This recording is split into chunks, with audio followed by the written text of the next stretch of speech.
Kita mulai.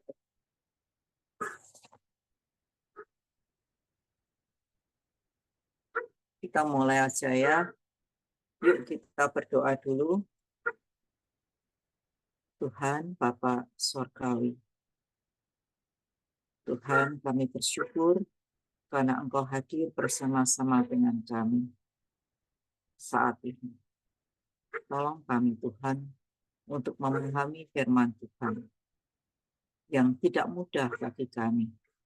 Kiranya Tuhan anugerahkan hikmat dari kuasa Roh Kudus sehingga kami bisa memahami maknanya yang dalam bagi kehidupan kami masing-masing, tentang apa yang Tuhan ingin sampaikan kepada kami, supaya kami bisa menyampaikannya kepada anak-anak dengan benar. Tolong kami semua Tuhan, tolong hamba-Mu, tolong para guru sekolah minggu, supaya kami semua dapat menjalin kerjasama yang baik bagi kemuliaan nama Tuhan sendiri. Di dalam nama Kristus kami berdoa dan mengucapkan syukur. Amin.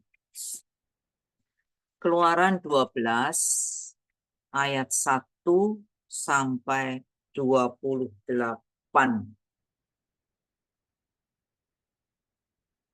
Keluaran 12 ayat 1 sampai 28. Kita baca ya, sekarang biar lebih jelas karena bentuknya bukan cerita. Ayat 1 sampai 14 itu Mbak Pipin hadir ya? Hadir, Bu. Nah, 15 sampai 28 ada siapa lagi tuh di situ? Yang lagi cuma Adi aja tah?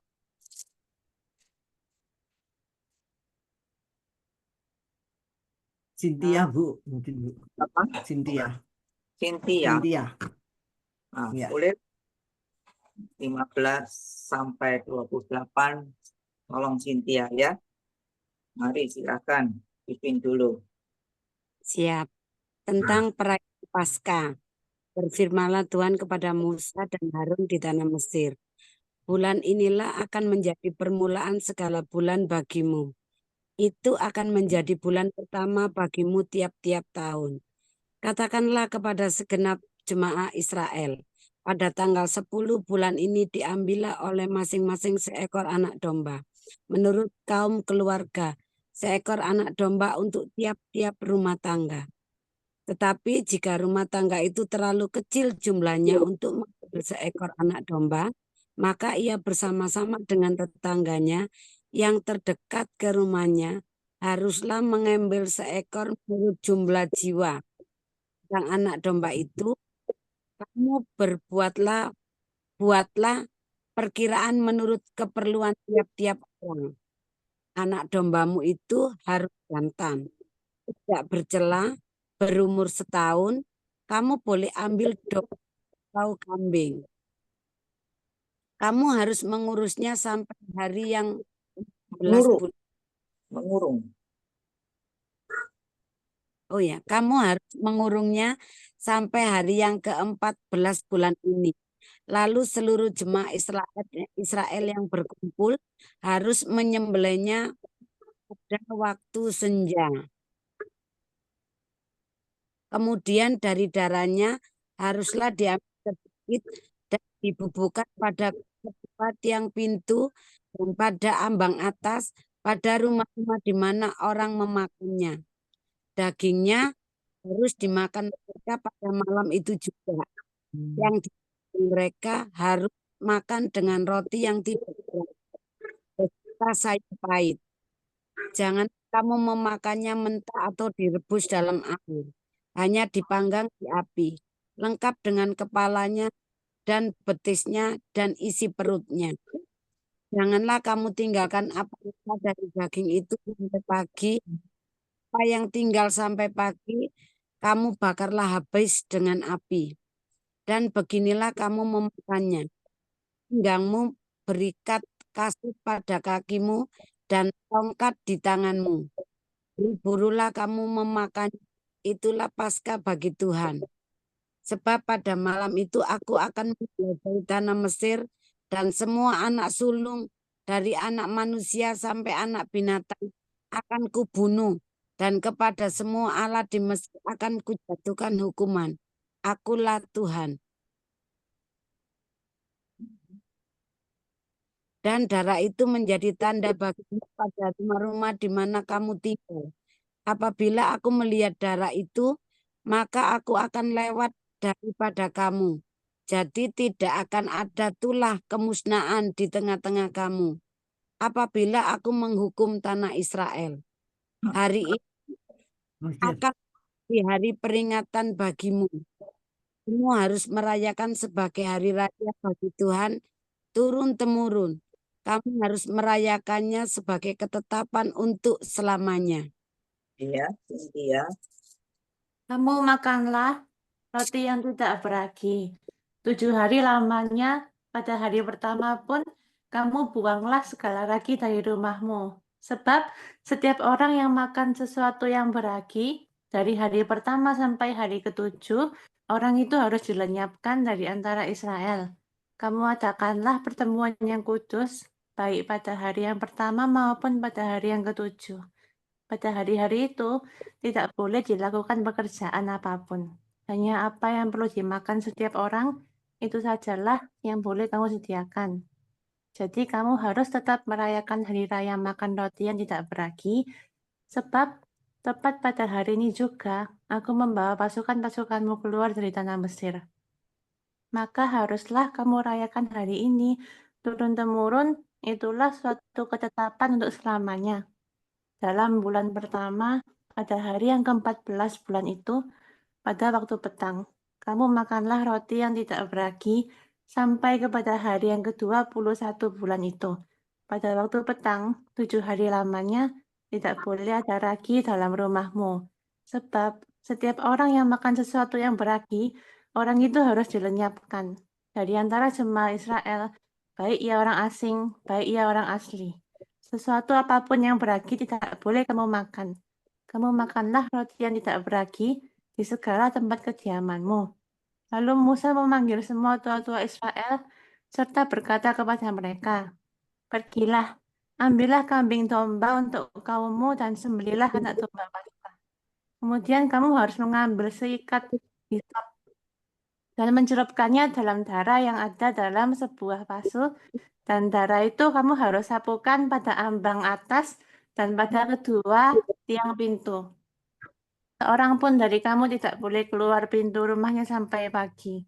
Dan Tuhan akan menjalani Mesir untuk menulahinya. Apabila ia melihat darah pada ambang atas dan pada kedua tiang pintu itu, maka Tuhan akan melewati pintu itu dan tidak membiarkannya pemusnah masuk ke dalam rumahmu untuk menulahi. Kamu harus memegang ini sebagai ketetapan sampai selama-lamanya bagimu dan bagi anak-anakmu. Sudah. Terus sampai selesai 28. Oh, oke. Dan apabila kamu tiba di negeri yang akan diberikan Tuhan kepadamu, seperti yang difirmankannya, maka kamu harus pelihara ibadah ini. Dan apabila anak-anakmu berkata kepadamu, apakah arti ibadahmu ini? Maka haruslah kamu berkata, itulah korban Paskah bagi Tuhan yang melewati rumah-rumah orang Israel di Mesir. Ketika ia menulahi orang Mesir tetapi menyelamatkan rumah-rumah kita. Lalu berlututlah bangsa itu dan sujud menyembah.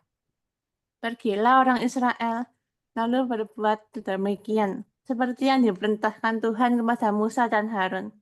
Demikianlah diperbuat mereka. Itulah ke-10. Ini sudah. Sudah. Terima kasih, Cynthia. Terima kasih juga, Vivin ya. Nah, saudara-saudara, peraturan ini perikop ini berisi tentang peraturan dan bagaimana harus dipraktekkan. Isinya itu 2, peraturan yang Tuhan berikan, kemudian bagaimana peraturan itu harus dipraktekkan oleh orang-orang Israel. Nah, saudara-saudara, ini kita lihat ke belakang sedikit supaya bisa paham kenapa peraturan itu diberikan.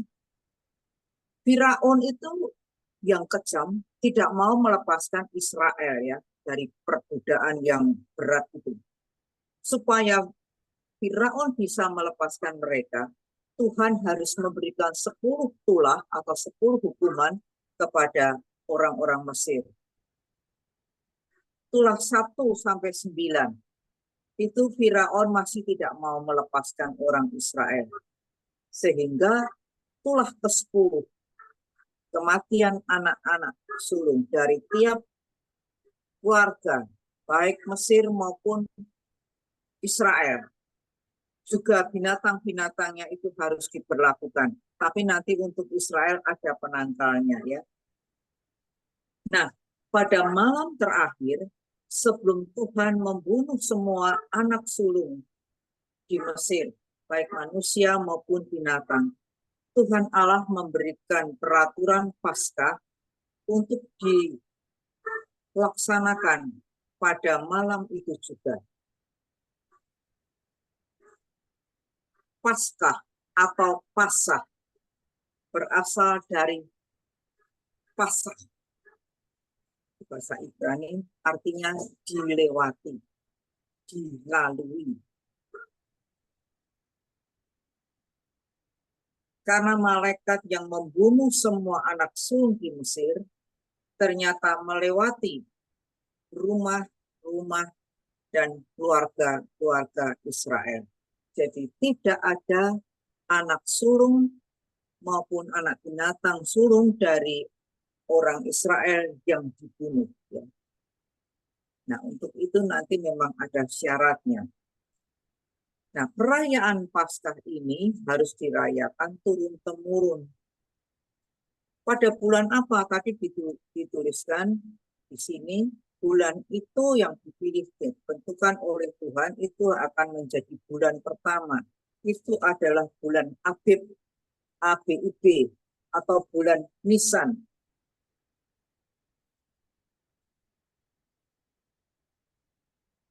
Ya, namanya bulan Nisan. Dijadikan bulan pertama, jadi maksudnya mungkin seperti bulan Januari, bulan pertama, awal dari kehidupan mereka sebagai umat yang merdeka. Aturannya begini, setiap tanggal 10 bulan Abib, kepala keluarga Israel harus menyembelih seekor anak domba atau anak kambing jantan yang berumur 1 tahun, dan syaratnya binatang itu harus sempurna, tidak bercacat, tidak pincang, tidak buta, badannya mulus, pokoknya yang terbaik, sempurna. Itu pasal 12 ayat 5. Jadi dengan kata lain, anak domba atau anak kambing yang disembelih itu adalah persembahan yang baik. Yang paling cantik sedunia.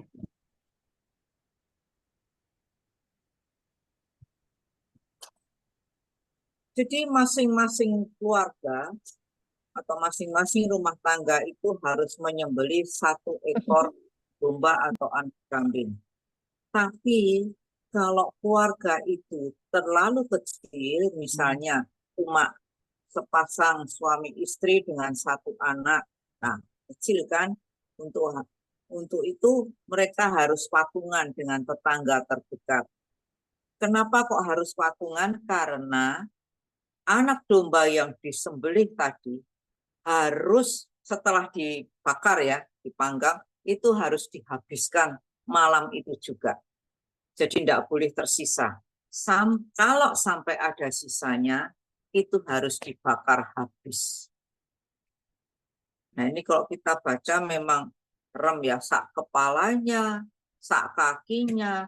Lah ini yang serem, sak isi perutnya itu semua harus dipersembah, harus dibakar.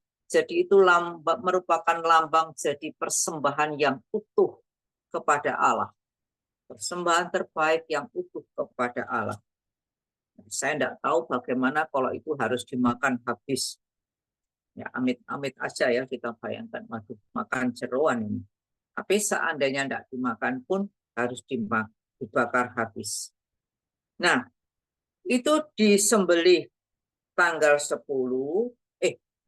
dombanya itu maksud saya dipilih pada tanggal 10 bulan Abib, kemudian dikandangkan dulu, dipelihara dulu sampai pada tanggal sampai 4 hari. 10 sampai 14. Disimpan dulu sampai 4 hari, kemudian disembelih bersama-sama dengan seluruh umat, dan yang menyembelih adalah kepala keluarganya. Itu dilakukan pada pukul 3 petang. Saudara bisa lihat itu di ayat yang ke-6. Dikatakan di situ pada waktu senja. Saudara-saudara, sebetulnya kalau kita menyimak tentang perayaan Paskah pertama ini, itu nanti menunjuk pada Paskah yang sesungguhnya, yaitu ketika Tuhan Yesus harus dikorbankan di atas kayu salib. Dia disalib pada pukul 12 dan mati pada pukul 3 petang. Pukul 9. Pukul 9 pagi sampai pukul 3, 6 jam. Penderitaan yang panjang.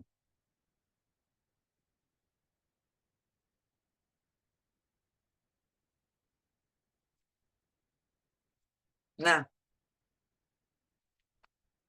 setelah disembelih, darahnya harus diambil sedikit, lalu oleh kepala keluarga harus dioleskan di 2 tiang pintu rumah, dan kemudian di atasnya, ya, jadi pinggiran pintu, kusen pintu 2, lalu atasnya ambang itu harus diberi darah. Nah, kenapa harus demikian? Karena itu adalah penangkalnya supaya anak sulung dari keluarga itu maupun anak sulung dari binatang yang dimiliki keluarga itu tidak dibunuh oleh malaikat maut.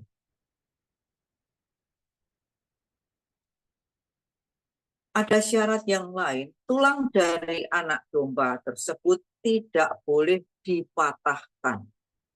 Jadi disembelih, tapi tulangnya tidak boleh dipatahkan.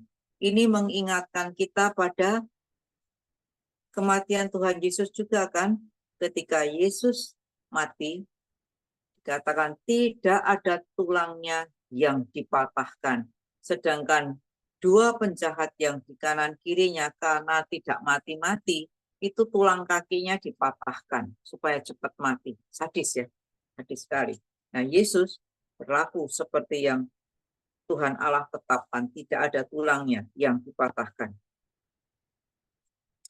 Nah, daging domba tadi seutuhnya itu harus dipanggang. Tidak boleh dimakan mentah, tidak boleh jadikan sushi, nggak boleh, ya. Tidak boleh juga direbus, harus dipanggang. Kemudian dimakan habis, tidak boleh ada sisa, tapi seandainya ada sisa harus dibakar habis. Daging domba ini harus dimakan dengan roti yang tidak beragi. Jadi tidak ada raginya, saudara bisa bayangkan kayak apa kira-kira roti yang tidak beragi. Kira-kira bagaimana? Halo? Menurut saudara? Anyep. Anyep. Oke, anyep. Ayo, ada lagi enggak? Roti yang beragi. Bagaimana, ya? Bantat. Bantat keras. Ragi itu yang membuat adonan mengembang sehingga roti yang kita makan itu bisa empuk. Nah, kalau adonannya enak, bagus bikinnya, ya rotinya itu empuk, enak, ya. Silahkan membayangkan roti yang enak. Nah, tapi yang dimakan oleh bangsa Israel itu roti yang keras. Kenapa kok tidak boleh pakai ragi? Pertama, karena ragi itu melambangkan dosa. Ya, ragi itu melambangkan dosa, seperti ragi mengkhamirkan adonan, itu ada firman Tuhan yang begitu ya. Nah, dosa itu begitu juga sedikit saja bisa meracuni seluruh hidup kita. Jadi ketika perayaan Paskah ini diadakan, hidup bangsa itu sebetulnya diajak untuk hidup kudus. Hidup kudus bukan suci, tetapi meninggalkan dosa. Kalau tadinya mengejar dosa, menggemari dosa, maka mereka itu harus berlari meninggalkan dosa, membenci perbuatan dosa, membenci apa yang Tuhan larang. Apa yang Tuhan tidak boleh, kita harus taat. Roti yang keras itu menggambarkan penderitaan, kekerasan hidup yang sudah dialami oleh bangsa ini selama dalam perbudakan tanah Mesir. Perbudak berapa lama ya? Saya agak lupa ingat. Ada yang ingat? 430 tahun Bu Lisa. Sampai 3 tah. Ya, kemarin saya nerangkan itu. Ya, 400 lebih. Ya, lama sekali. Itu entah sudah berapa generasi. Nah, kemudian daging bakar, daging panggang, dan roti tidak beragi tadi dimakannya dengan sayur pahit. Gak enak kabeh ya. Sudah dibakar, mungkin anyep, tidak ada rasanya, ditambah rotinya plotak-plotak keras. Kemudian makannya tuh dicelupkan di dalam kuah yang pahit. Pahitnya bukan dari pare yang bisa kita makan, tapi dari bermacam-macam rumput yang tumbuh liar di gurun dan berbau rempah-rempah. Jadi kok dibayangkan nggak enak. Kenapa harus pahit? Itu untuk menggambarkan kepahitan hidup selama mereka diperbudak di Mesir. Nah, itu nanti melambangkan kepahitan hidup selama kita diperbudak oleh dosa. Baik. Kemudian diberikan lagi peraturan yang lain. Nah, perayaan Paskah itu harus dirayakan sambil berdiri dengan pinggang yang berikat. Jadi mereka itu kan pakai jubah yang panjang. Nah, jubah yang panjang tadi ya kita gambarkan seolah-olah seperti daster panjang sampai ke hampir menyentuh tanah, itu harus diikat pinggangnya sehingga agak dicincing begitu. Tandanya apa? Siap untuk berjalan, siap untuk menempuh perjalanan. Kalau dibiarkan lepas tanpa ikat pinggang itu nanti keserimpet ya. Nah, itu bahasa kerennya keserimpet, nanti bisa menghalangi perjalanan mereka. Jadi harus dalam keadaan posisi berdiri, berarti siap sedia dengan pinggang yang berikat. Kaki memakai kasut. Jadi kalau biasanya mungkin di rumah itu cekeran aja, mereka sekarang harus pakai kasut. Karena mereka harus menempuh perjalanan yang jauh. Dan tangan yang satu memegang tongkat. Tongkat itu selalu ada di tangan orang-orang Israel, ya, terutama yang laki-laki, ya, saat untuk membantu mereka berjalan, membantu membuka jalan, banyak gunanya untuk membantu memukul kalau ada binatang liar dan sebagainya sebagai tongkat perlindungan. Jadi mereka merayakan Paskah yang pertama itu dalam keadaan siap untuk meninggalkan.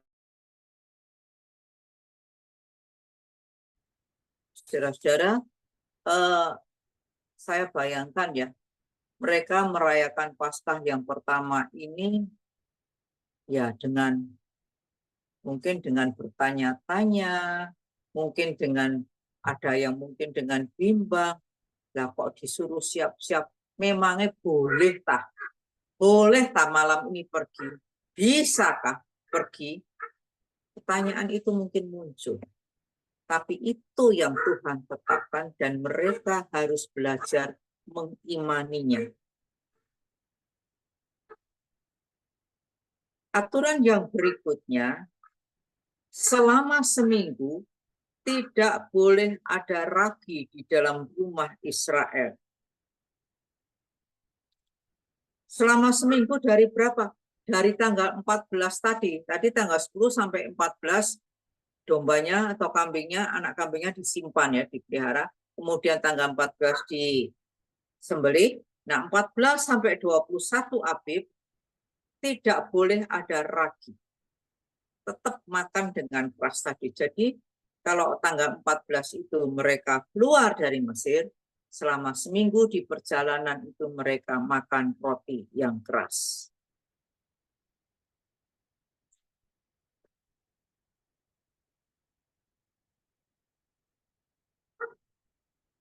Mereka juga tidak boleh bekerja.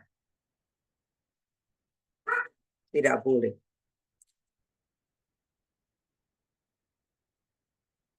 Kebiasaan ini, saudara, harus diberlakukan turun-temurun untuk selamanya. Itu sudah bisa lihat di ayat 17. Jadi sekali diberlakukan pada malam itu harus diberlakukan selama-lamanya, baik selama mereka masih dalam perjalanan ke tanah Kanaan maupun setelah nanti sampai di Kanaan. Saya nggak tahu bagaimana dengan sekarang ya, apakah masih dipelihara atau tidak, tapi mungkin orang-orang Yahudi Ortodoks sana masih memeliharanya. Nah, setelah semua penjelasan itu diberikan oleh Musa, maka Musa memerintahkan semua tua-tua Israel, para pemimpin suku-suku Israel, untuk memberlakukan perintah Tuhan tersebut.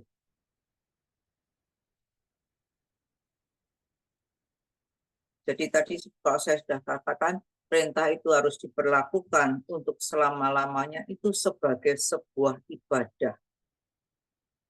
Sebagai sebuah ibadah.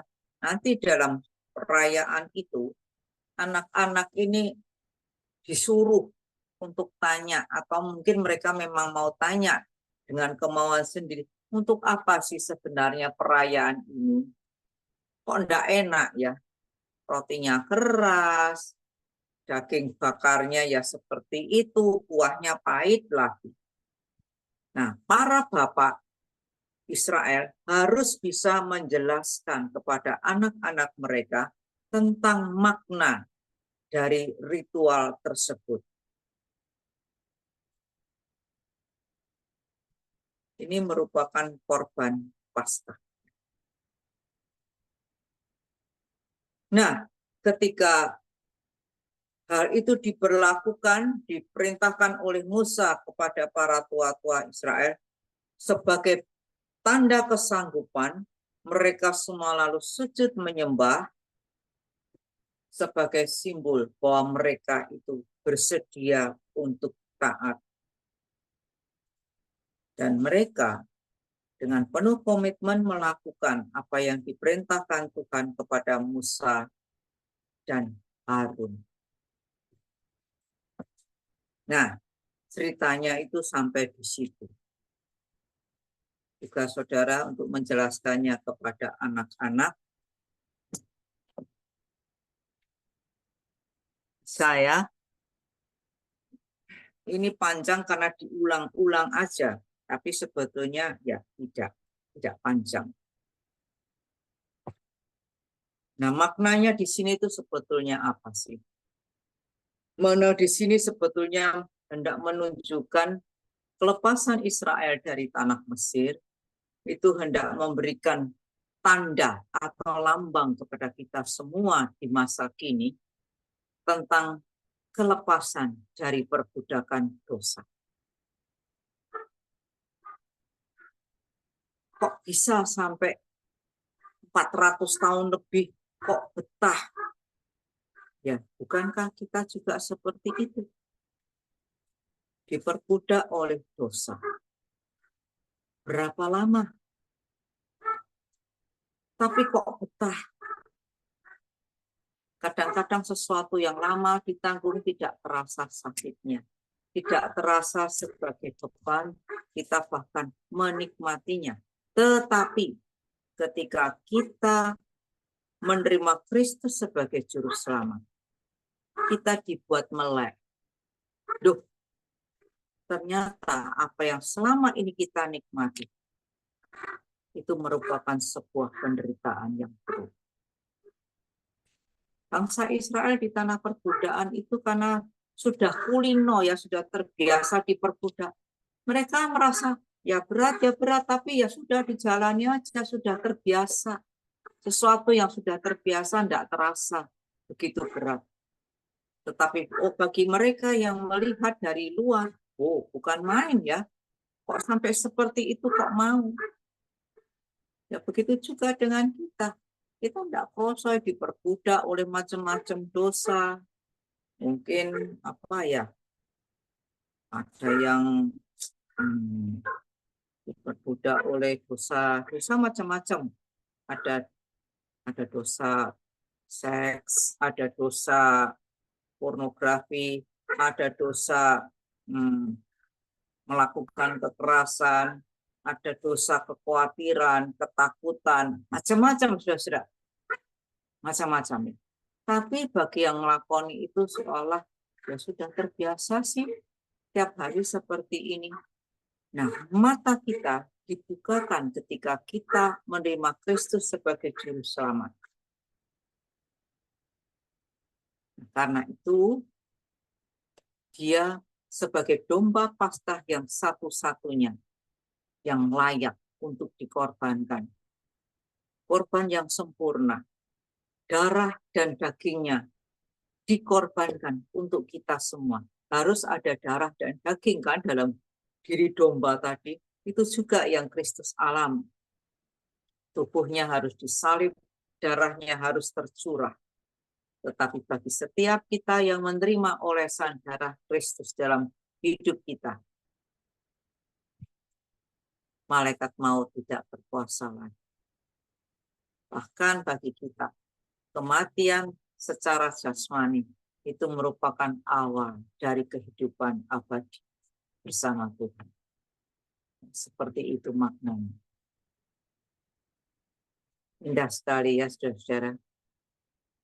Indah sekali. Mungkin ada pertanyaan dulu? Silakan.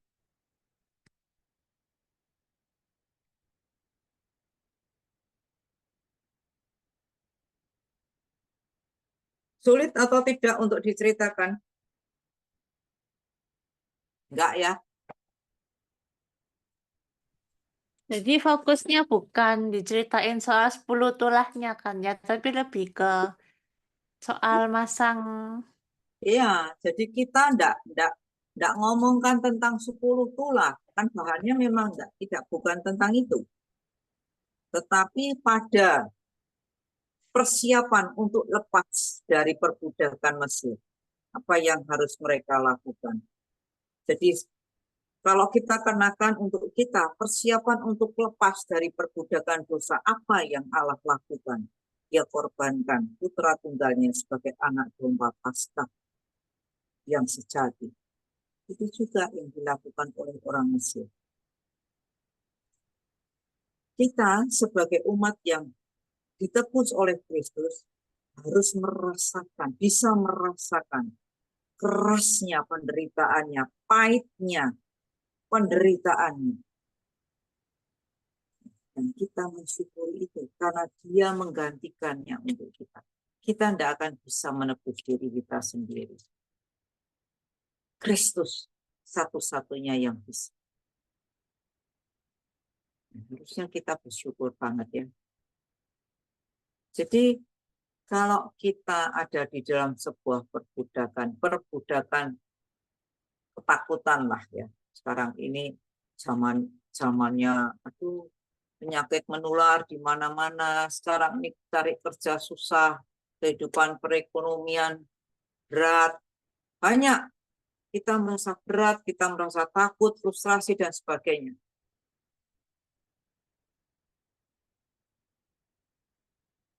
Kunci kebebasan itu apa? Jadi perbudakan yang kita alami sekarang ini, mungkin sudah dibereskan oleh Tuhan, toh kita terima Yesus sebagai juru selamat, kita sudah dibebaskan dari perbudakan dosa. Maksud saya, kita sudah dimerdekakan sehingga kita bisa melawan, menang atas dosa. Kita bisa menang atas kuasa kematian yang kekal. Tetapi waktu kita masih hidup di dunia, kita akan tetap merasakan, iya ya, saya ini kok khawatir terus, saya ini loh kok sakit terus. Gimana sih kok tidak sembuh-sembuh? Gimana sih kok tidak lepas dari kekhawatiran? Untuk bisa lepas dari semua itu, kuncinya itu cuma satu, taat. Kenapa kita khawatir terus? Karena kita tidak taat. Firman Tuhan sudah bilang, janganlah kamu khawatir tentang apapun juga, tetapi nyatakanlah segala keinginan kepada Allah dalam doa, dalam permohonan dan ucapan syukur. Nah, tapi kita tidak lakukan itu. Doa iya doa, memohon iya, ucapan syukur. Ya enggak lah, aku sakit, aku takut, aku khawatir, tidak punya uang dan sebagainya. Rumah tanggaku kok begini, pekerjaanku kok begini. Ucapan syukurnya enggak ada. Sehingga damai sejahtera Allah yang melampaui segala akal juga enggak kita terima. Syaratnya adalah taat. Semua sebetulnya sudah disiapkan oleh Tuhan. Kok kamu begini, caranya begini, ini begini, begini. Ada semua kuncinya. Kalau sakit, gimana ya? Saya selalu mengimani ini ya. Persembahkanlah hidupmu sebagai persembahan yang hidup, kudus, dan diperkenan kepada Allah. Hidup itu berarti tubuh juga. Lalu saya juga mengamini bahwa hidup ini adalah titipan Tuhan. Apapun yang Tuhan titipkan pada kita. Apakah itu tangan kita, kaki kita, mata kita, perut kita, apapun lah ya yang Tuhan titipkan. Kalau itu sakit, ya kita harus mengusahakan yang terbaik. Persembahkanlah tubuhmu sebagai persembahan yang hidup, kudus, dan diperkenan pada Allah.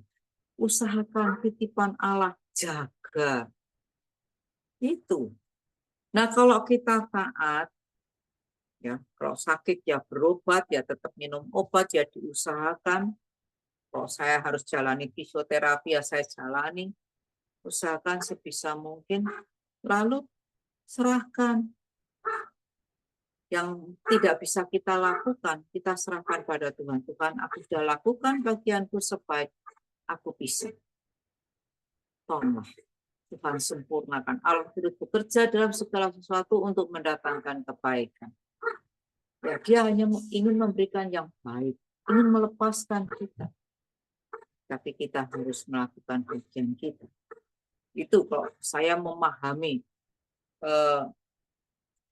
sejauh saya diperkenankan hidup ya. Jadi saya belajar dari kehidupan gimana sih.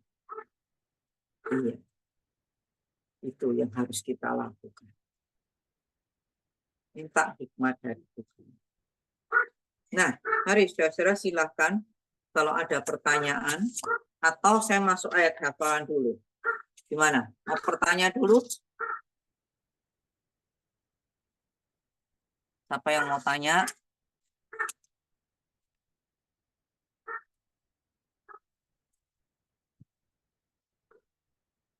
Kok diem semua ini? Mudeng toh ya? Ngerti? Tolong dijawab dong. Saya jangan dibiarkan ngomong sendiri. Kalau enggak paham silahkan tanya. Tapi kalau paham ya bersyukur. Gimana saudara? Ada yang mau ditanyakan? Paham, Bu. Paham? Yang lain? Bingung? Enggak kan? Enggak, Bu. Enggak ya, saya sudah coba menerangkannya sebaik saya bisa. Coba sih saya masuk dalam ayat hafalan dulu, mungkin ada yang mau ditanyakan nanti ya. Untuk anak kecil Keluaran 6.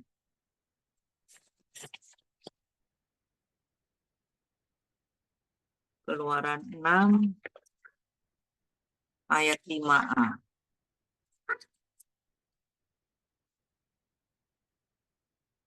Sebab itu katakanlah kepada orang Israel, akulah Tuhan. Aku akan membebaskan kamu dari kerja paksa orang Mesir. Akulah Tuhan. Ya, kuncinya di situ. Aku akan membebaskan kamu dari kerja paksa orang Mesir. Tuhan akan membebaskan, tetapi syaratnya orang Israel harus mau dibebaskan, punya kemauan untuk dibebaskan. Begitu juga dengan kita. Kalau kita mau dibebaskan, kita harus punya kemauan untuk dibebaskan, mau taat.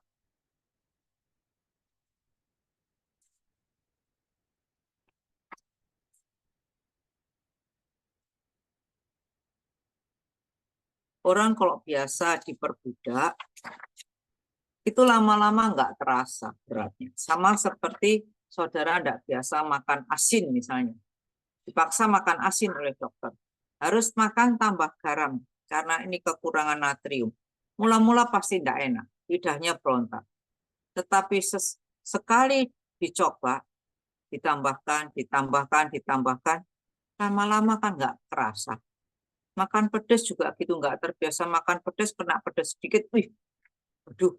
Tapi setelah lidah ini kebal, makan mungkin 1 sendok sambal nggak terasa. Itu saya memang rasakan, ya, suruh tambah garam. Saya bilang, aduh, saya nggak suka asin. Dokter bilang, makan aja, nanti setelah 3 suap atau apa, lidah ini sudah terbiasa. Dan memang begitu. Daripada disuruh minum 4 kapsul garam, tambah nggak enak lagi.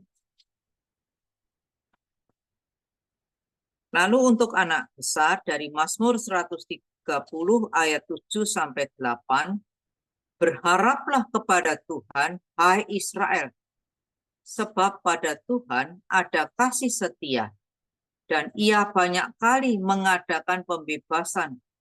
Dialah yang akan membebaskan Israel dari segala kesalahannya. Jadi saudara, kita jelaskan pada anak-anak, sebetulnya kunci hidup orang Kristen itu adalah pengharapan kepada Tuhan. Hidup ini berat, hidup ini memang ada banyak penderitaan, tetapi ketika kita berharap kepada Tuhan,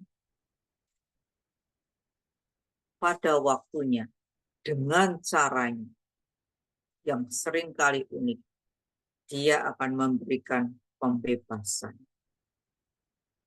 Pembebasan dari kesalahan-kesalahan yang terbiasa kita lakukan, maupun dari hal-hal yang membuat kita menderita, dan pada saatnya nanti akan dimerdekakan sepenuhnya ketika kita kembali kepada Tuhan.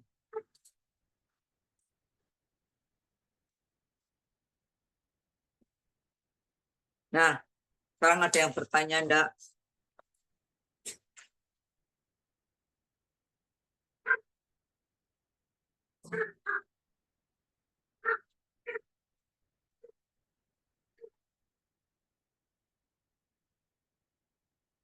Ada pertanyaan?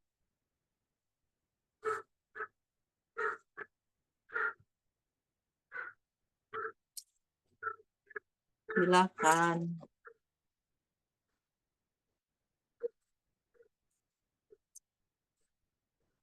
Teka-tekinya ini bolehlah diberikan kepada anak-anak yang sudah agak besar, tapi tidak boleh lihat Alkitab ya.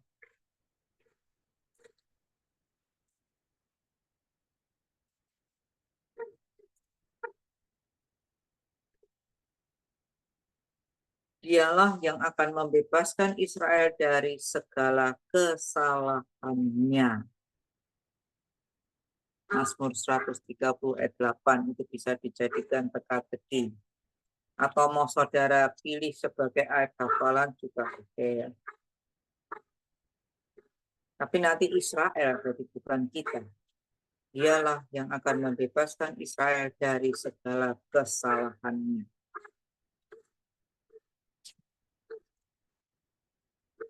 Mari. Ada Cynthia, ada Bu Mega, ada Bu Irawan, Sofi, Pipin, Astri, Meyen. Ada pertanyaan enggak? Kurang lebih ngerti sih soal ngajarin anak buat Maaf. berdekat sama Tuhan gitu kan ya. Gimana? Tolong diulang. Ini anjing saya gonggong terus ini. Gimana? Ngajarin anak buat berserah sama Tuhan sama taat buat jadi kunci keselamatan gitu ya dari masalah mereka. Jadi ya begini. Kalau itu tentang ini ya, tentang bagaimana kita bisa dibebaskan dari perbuatan-perbuatan yang salah di hadapan Tuhan ya. Bagaimanapun orang yang diperbudak dalam tanda kutip ya, itu lama-lama kan saya bilang nggak terasa. Jadi perlunya bagi kita untuk bisa menyadari kesalahan, kalau kita salah itu kita minta. Kita bersyukur ya, sebagai gantinya Tuhan Yesus itu ada Roh Kudus. Dan hidup kita itu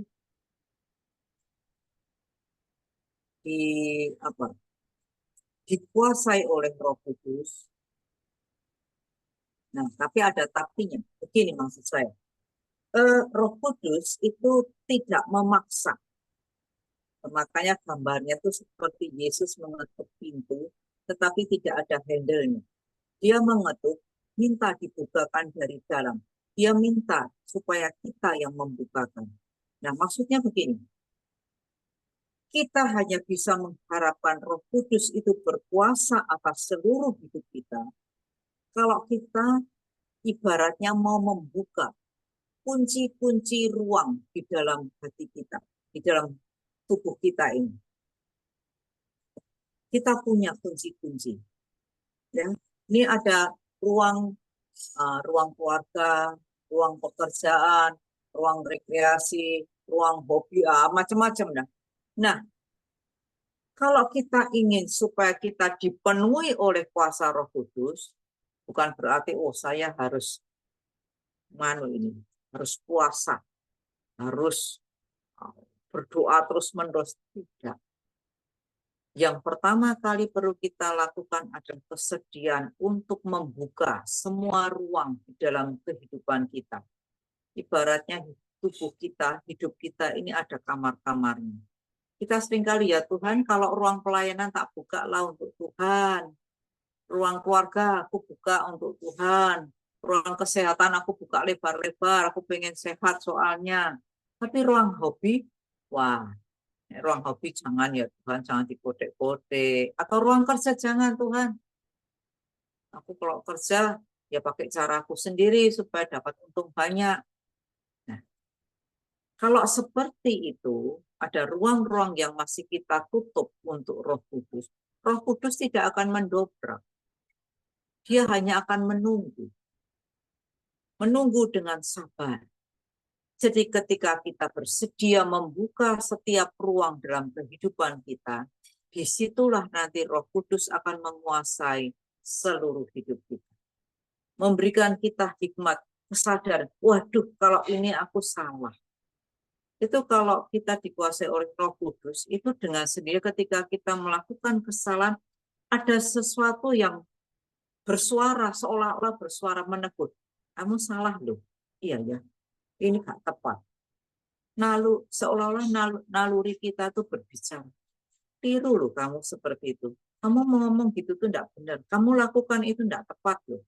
Nah, seolah-olah ada suara yang mengingatkan. Kalau ada suara yang seperti itu, jangan dibungkam. Tuh suara ini loh.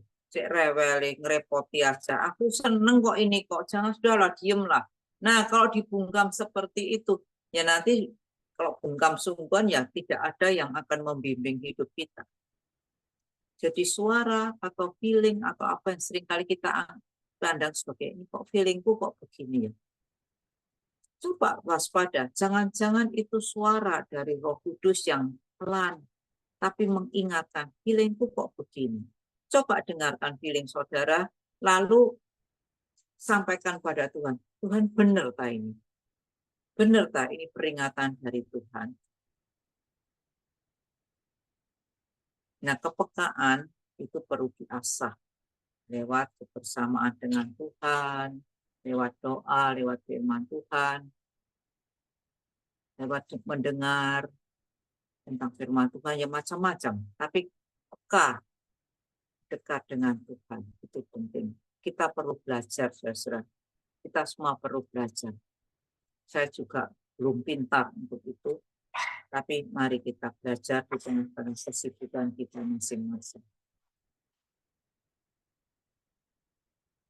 Jadi itu ya yang kita ceritakan pada anak-anak itu, bagaimana supaya Israel itu bisa dibebaskan dari tanah Mesir. Mereka pertama kali harus menyadari bahwa mereka itu sedang ditindas. Mereka harus punya kerinduan untuk dimerdekakan. Sebagai tanda mereka mau dimerdekakan, mereka harus menuruti peraturan yang Tuhan berikan tadi. Oke? Cukup jelas ya? Jelas, Bu. Jelas? Bisa diakhiri? Iya bisa kayaknya ya. Sudah tidak ada Bisa, Bu. atau mau nambahkan atau mau apa, silakan. Ada?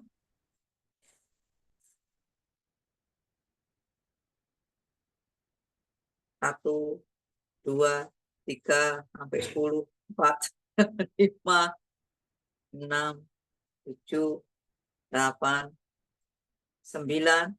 Oke, selesai? Selesai ya? Sudah? Bu. Iya. Oke. Ya, oke, Ya, Bu. kita akhiri aja persiapan malam hari ini. Yuk, Bu Irawan tolong tutup dengan doa.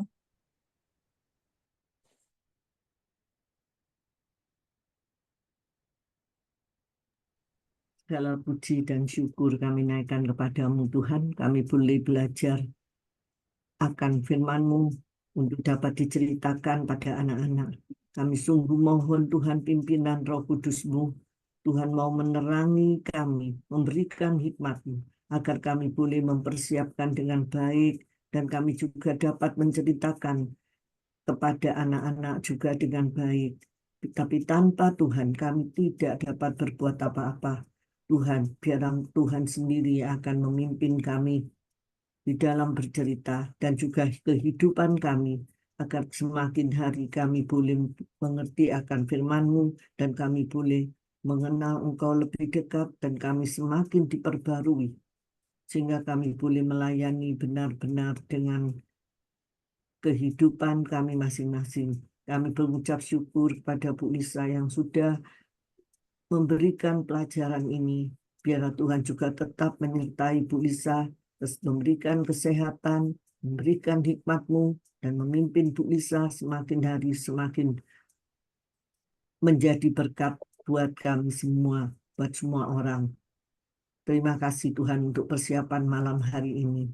Kami serahkan semua doa ini yang jauh daripada sempurna, hanya di dalam satu nama yang berkuasa, yaitu Tuhan Yesus Kristus, Juru Selamat kami. Kami sudah berdoa dan mengucap syukur. Amin. Amin. Terima kasih banyak. Terima kasih, Bu Lisa.